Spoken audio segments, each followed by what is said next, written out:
ఉన్నారు? బాగున్నారా ఫ్రెండ్స్? ఇదేంటంటే కైమా ఫ్రై అనమాట ఫ్రెండ్స్. ఇది కైమా వేట మాంసం అరకిలో కైమా కొట్టించుకొచ్చామన్నమాట ఫ్రెండ్స్. ఇది కొట్టించుకొచ్చేసి మేము ఈ విధంగా చేసామన్నమాట ఫ్రెండ్స్. దీనికి ఏంటంటే కడిగేసి ముందుగా బాగా 4-5 సార్లు కడిగేసాను అనమాట ఫ్రెండ్స్. కడిగేసిన తర్వాత 2 పెద్ద సైజు ఆనియన్స్ తీసుకొని కరివేపాకు, పచ్చిమిరకాయలు అన్నీ తీసుకొని ఒక పక్కన పెట్టుకుని కొత్తిమీర కట్ చేసి పెట్టుకున్నాను అనమాట. ముందుగా ఆయిల్ పెట్టేసుకుని దాంట్లో ఆనియన్స్, కరివేపాకు వేసేసుకుని ఆయిల్ కాగిన తర్వాత 4 స్పూన్లు వేసాను అనమాట ఫ్రెండ్స్. అది వేసిన తర్వాత బాగా ఆయిల్ కాగిన తర్వాత ఈ ఆనియన్స్ కూడా వేసేసి ఆనియన్స్, కరివేపాకు కూడా వేసేస్తాను అనమాట ఫ్రెండ్స్. పచ్చిమిరకాయలు వేసిన తర్వాత ఫ్రై అయిన తర్వాత అంటే నేను పచ్చిమిరకాయ చాలా తక్కువ వాడతాం అనమాట ఇంట్లో మేము.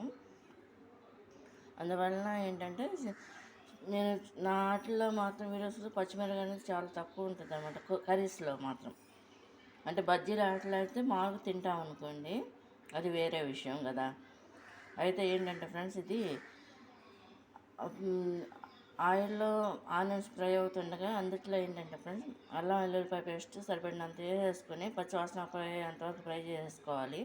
చేసుకున్నాక దాంట్లో ఏంటంటే కడిగిన కైమా ఉంటుంది కదా ఫ్రెండ్స్, అది కైమా వేసుకుని దాంట్లో ఏంటంటే పసుపు వేసుకోవాలన్నమాట ఫ్రెండ్స్. పసుపు వేసుకున్నాక దాంట్లో వచ్చిన వాటర్ అంతా కూడా ఎగిరిపోతుండగా దాంట్లో సాల్ట్, కారం వేసుకొని ఈ విధంగా ఫ్రై చేసేసుకోవాలన్నమాట ఫ్రెండ్స్. ఇది ఏంటంటే కైమా ఫ్రై అనమాట ఫ్రెండ్స్. ఇది వైట్ రైస్, రసములోకి బాగుంటుంది అనమాట ఫ్రెండ్స్. ఇది చూడండి రైస్ అనమాట. కైమా ఫ్రై, వైట్ రైస్, రసం అనమాట. ఈ రసం ఏంటంటే ఫ్రెండ్స్ అది టమాటా అండ్ మెయిన్ ఏంటంటే అది ఉసిరికాయ రసం అనమాట. ఉసిరికాయ టమాటా రసం అనమాట. ఇది కనుక నచ్చినట్టు లైక్ చేయండి, షేర్ చేయండి, సబ్స్క్రైబ్ చేయండి ఫ్రెండ్స్. మీకు ఫుల్ వీడియో కావాలంటే all in one blogs my recipes ఉజ్జి సునీత అనే దాన్ని విజిట్ చేయండి. అందులో ఫుల్ వీడియోస్ ఉంటాయి అన్నమాట. ఇది కనుక నచ్చినట్టు లైక్ చేయండి, షేర్ చేయండి, సబ్స్క్రైబ్ చేయండి. బాయ్.